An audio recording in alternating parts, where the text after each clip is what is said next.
Hello, this is Fighting Irish. Turn 13 is just completed of January 9th, or not January, July of 1942.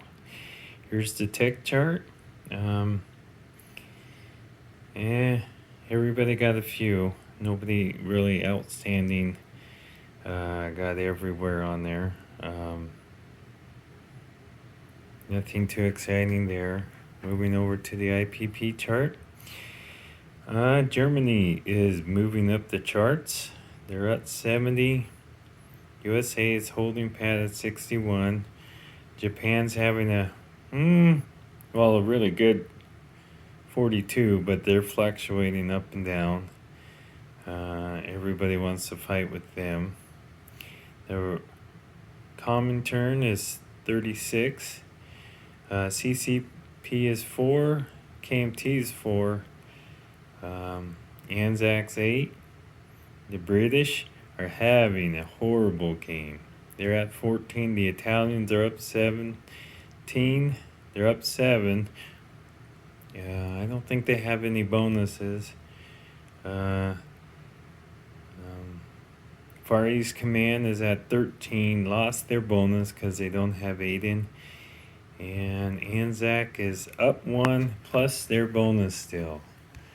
Let's move over to the action over here. Germany has spread it through the south. They are really thin in all of the south.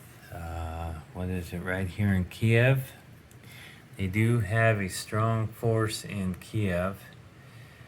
One of those cards are Kiev and the other one's in the British Midlands. I'm not exactly sure. I think the blue France one right there is everything he has in Kiev, so he is really strong. Germany is really, really pumping into southern Germany. There's not much force. The Oral Kursk major factory was railed to the back. In case Germany loses or gets ambitious, they can take more. Germany should go for smallest, or they can even go for Leningrad if they get really ambitious this turn. There is a big force of, 9 medium tanks, 6 Katyushas, and 4 infantry in Moscow. They did start a fortification for Moscow this turn. Not much is in Stalingrad. You have an advanced artillery and an infantry. Down here is the force that's going to attempt for Transcaucasus. How do you want to say that? The Russians didn't have much units down there, so they dropped off the paratrooper in Hungary. They went down. The Germans, the only flounder they had is they went down to try to take Bulgaria, and it did not go well for the Germans. That was their only plunder. Up there in Poland, they lost 1 unit compared to, I think, 9 Russian units. It didn't go well for the Russians at all. So the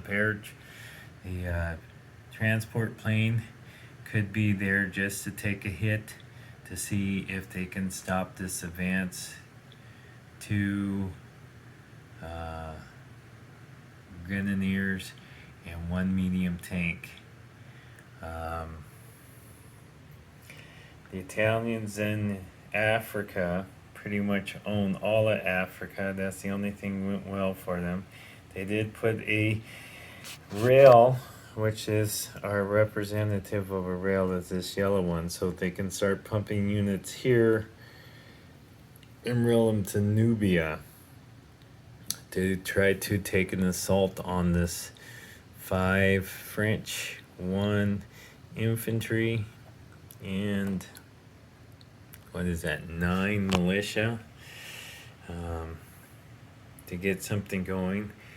The British fleet still sits down here on the around the Italian peninsula. They were thinking about splitting up into 3 units to blockade Italy.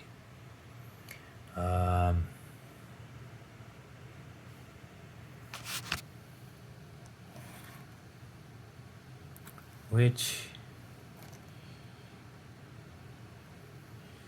I don't think that they have to have 3 now. Looking at it, they only will need 2 sea zones to blockade that, so maybe that's what the British will do, is 151 and 50.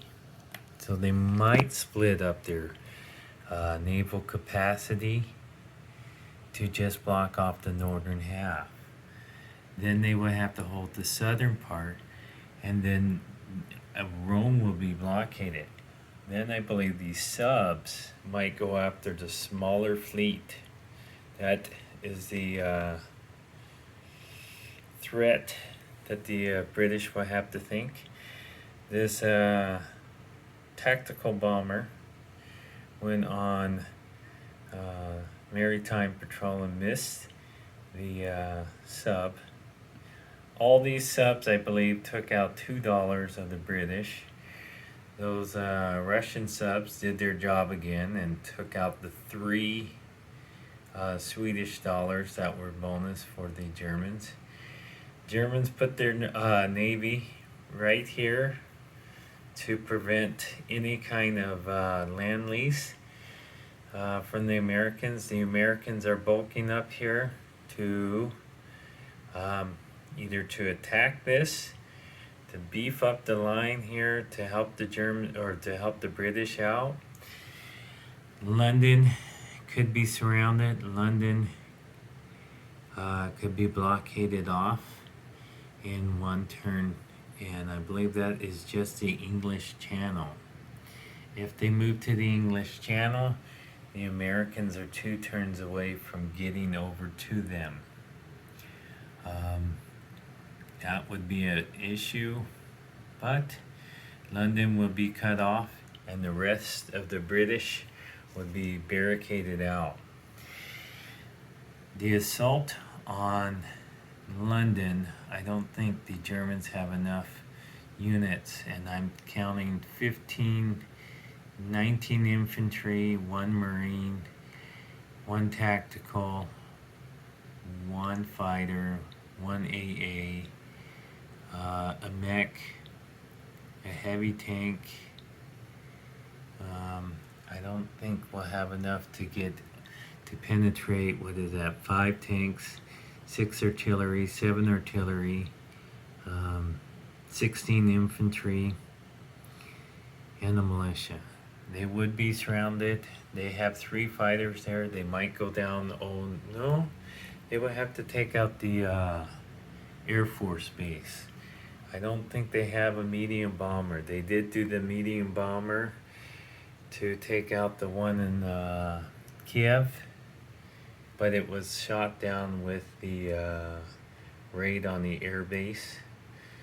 And I don't believe that the Germans bought another one. So down here in Gibraltar, that's another stronghold for the British. So if the Americans decide to come over here and totally wipe out some subs, they can do that. But looks like there is, what is that, 8 militia with a fortification going into Gibraltar. So I don't think the Italians might just want this one and the forward assault here. I believe if they split the Navy up, then they will have to do all their subs on the smaller one or capture the territory with the 8 Frenchmen, 1 French militia, and 1 infantry. So either way, it'll be tough for them. The Russians are on the downswing. They might just have to bottle up and buy infantry. The Japanese left Aden to go back to India. They built an infantry there. The FEC did buy a bunch of men to. They have 5 infantry now in Calcutta. The Japanese tried to do the same thing what the FEC did earlier. They went up to Burma this time. A couple turns ago, the FEC went down to Siam and got slaughtered. Well, the Japanese went up to Burma and lost 4 infantry and I believe a Marine, with 0 casualties for the FEC this turn. So Anatonka is really bare. China, the South Vietnam one, is also bare. FEC, or I'm sorry, the Japanese is running really thin on infantry here. The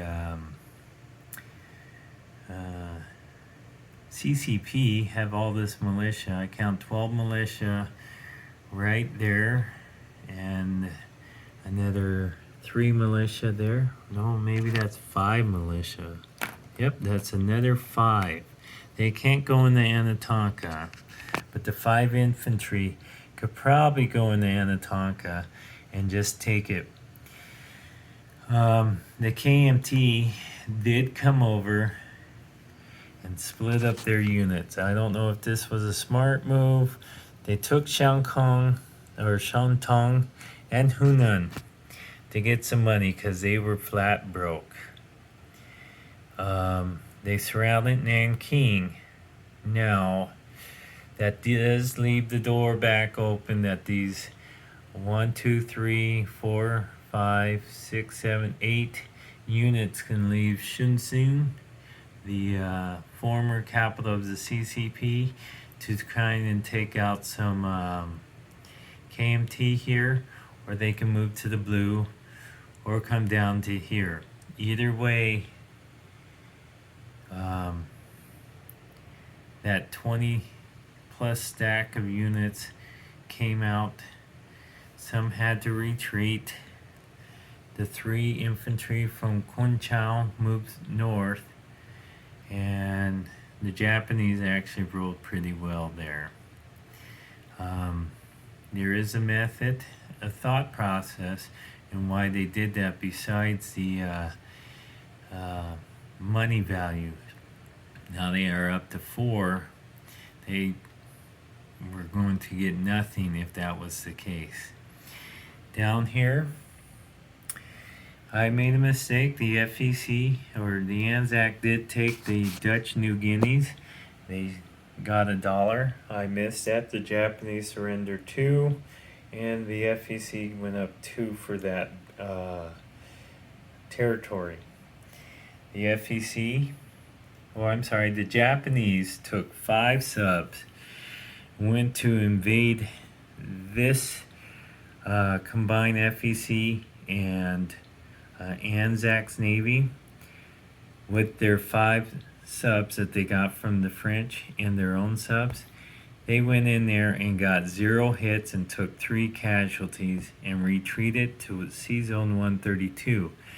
The fighter and the destroyer went north and took out 1 more sub. So it was a sad day for the Japanese naval over here. Also, their lone infantry right here in Western Australia did not proceed really well. This guy will retreat to, let's put him to Northern Australia since he has to go somewhere. He couldn't stay in the Western Australia.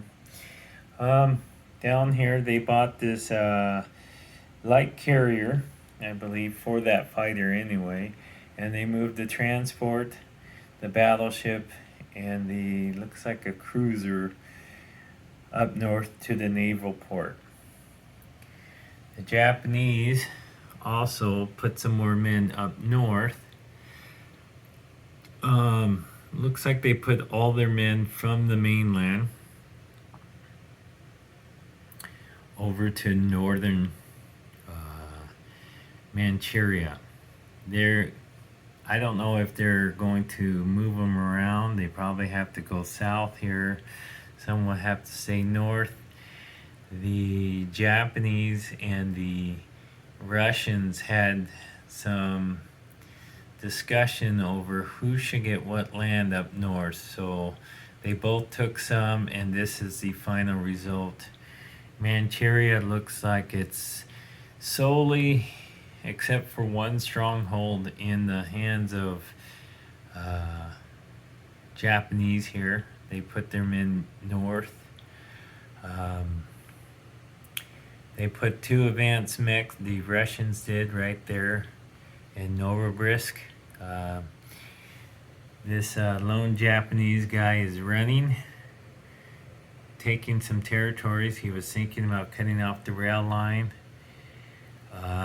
He's thinking that these guys might go north to invade the city, Stalingrad. If that's the case, this Russian or Japanese guy could probably take the city on his own.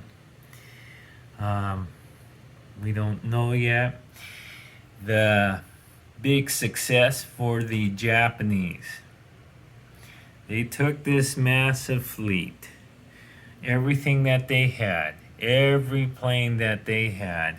They went over here to Sea Zone 65. I believe they had 27 units. The Americans had 22 units. Final destruction. As you can see, the Japanese lost 11 units. That's it.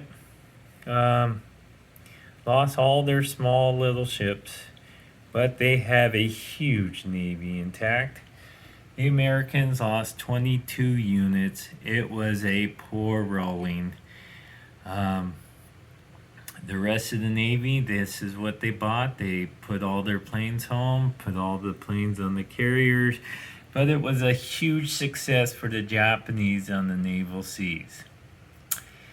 I'm not sure about Sea Zone 54 if they can hold those 2 transports, but they do have the 3 transports and a bunch of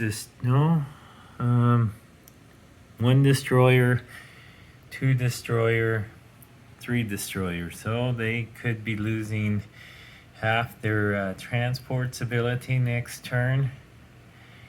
Depends on the die rolls. But the Americans had a horrible showing. After looking pretty good, looking pretty strong, the Americans decided to pull back out of Hawaii and reconvene, leave their troops in Hawaii to make sure that they won't lose it. They moved up some coastal subs. I don't think they're in danger because the lone seaplane that the Japanese bought last turn went down in as a casualty in Sea Zone 65. So the Americans bought, what is that? Looks like 3 more advanced subs, 1 destroyer, finished the fleet carrier with 2 jet fighters on it. The attack transports moved back to 4 of them. They bought a destroyer. So and their 2 regular transports are back there. One of them can pick up the infantry and advanced artillery. The rest are over here. The 4 attack transports can pick up the 4 infantry and 4 advanced artillery and drop those off easily anywhere with the special ability to the transports. No second wave to drop off the artillery, so that's pretty nice. And the Americans wanted to beef their with 4 battleships. Depends on how close they get to Japan. That Air Force made a huge difference. The Americans did not have a huge Air Force, so they went heavy on battleships. So the carriers probably will be there next with jet fighters go out here. This bomber did not do its job. He's down at the Solomon Islands. He did go after Carolina Islands to carpet bomb. He totally missed it. On this side of the board, the Americans bought 3 more attack subs and a destroyer. Their thought process is to get a big enough navy, hopefully to rival this navy, to stop the bombardment of the British. They can't land lease to the British with this navy in the way, so they're thinking slowly to build it if the British can hold their capital. If they get blockaded, which is just this English Channel, Sea Zone 25 there, if they just move their navy, they can't get any of these ships, or they can get all the small ships minus the battleship into the battle. But I think they need that battleship because those French battleships looking pretty good as Germans flexing their muscles. This Russian Navy is stuck in the water there. The British Navy is making the Italians work hard for Africa. But going back to the tech chart, I think the Americans are hoping for heavy carriers next turn.